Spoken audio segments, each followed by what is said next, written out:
മഴക്കാല രോഗപ്രതിരോധ പ്രവർത്തനങ്ങൾ ഊർജിതമാക്കുന്നതിന്റെ ഭാഗമായി ആരോഗ്യവകുപ്പിന്റെ നേതൃത്വത്തിൽ എടവണ്ണ പഞ്ചായത്ത് ഹാളിൽ പ്രത്യേക യോഗം ചേർന്നു. പഞ്ചായത്ത് പ്രസിഡന്റ് ടി അഭിലാഷ് ഉദ്ഘാടനം ചെയ്തു.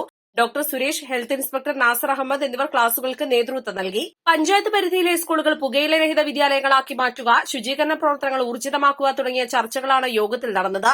സർക്കാർ വകുപ്പുകളിലെ ഉദ്യോഗസ്ഥർ, ജനപ്രതിനിധികൾ, അധ്യാപകർ, സന്നദ്ധ സംഘടനകൾ, വ്യാപാരി പ്രതിനിധികൾ, കുടുംബശ്രീ, ആശാപ്രവർത്തകർ തുടങ്ങിയവർ യോഗത്തിൽ സംബന്ധിച്ചു. രാത്രി 10:30 മണിക്കുണ്ട് എന്റെ ഒരു ഫ്രണ്ട് വിളിക്കുന്നു. ഞാൻ വിളിച്ചത് അങ്ങോട്ട്. അപ്പൊ മൂപ്പര് ഭക്ഷണം കഴിക്കുക. ഞാൻ പറഞ്ഞു, മോനെ, എന്നിട്ട് അവൻ 11 മണിക്ക് കിടന്നുറങ്ങും. ഈ 10:30 മണിക്ക് ഭക്ഷണം കഴിച്ച് 11 മണിക്ക് കിടന്നുറങ്ങുമ്പോഴുള്ള അവസ്ഥ എന്താ നമ്മുടെ ശരീരത്തിൽ ഫിസിയോളജിക്കൽ പ്രോസസ് എന്താ നടക്കുക? എന്തെങ്കിലും ആർക്കെങ്കിലും പറയാൻ പറ്റുമോ? അതായത് 10:30 മണിക്ക് ഒരു ഹെവി ലോഡ് ഭക്ഷണം കഴിച്ചിട്ട് അയാൾ 11 മണിക്ക് കിടന്നുറങ്ങുക. പിന്നെ ശരിക്ക് നമ്മൾ കിടക്കാനാവുമ്പോഴത്തേക്ക് നമ്മൾ കഴിച്ച ഭക്ഷണം ഫുൾ ദഹിച്ചിരിക്കണം. പിന്നെ നമ്മൾ ഉറങ്ങിപ്പോയി കഴിഞ്ഞാൽ ഹാർട്ട് റെസ്റ്റ് ചെയ്യണം.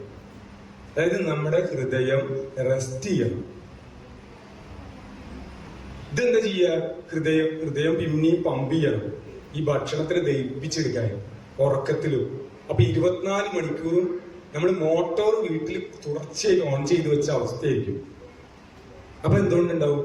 ഹാർട്ട് അറ്റാക്ക്, കാലക്രമേണ ഹാർട്ട് അറ്റാക്ക്. പിന്നെ ഫുൾ ഡൈജഷനും നടക്കൂല. പാർഷ്യലായിട്ട് ഡൈജസ്റ്റ് ചെയ്ത ഭക്ഷണം പിറ്റേന്ന് കക്കൂസിൽ പോകും.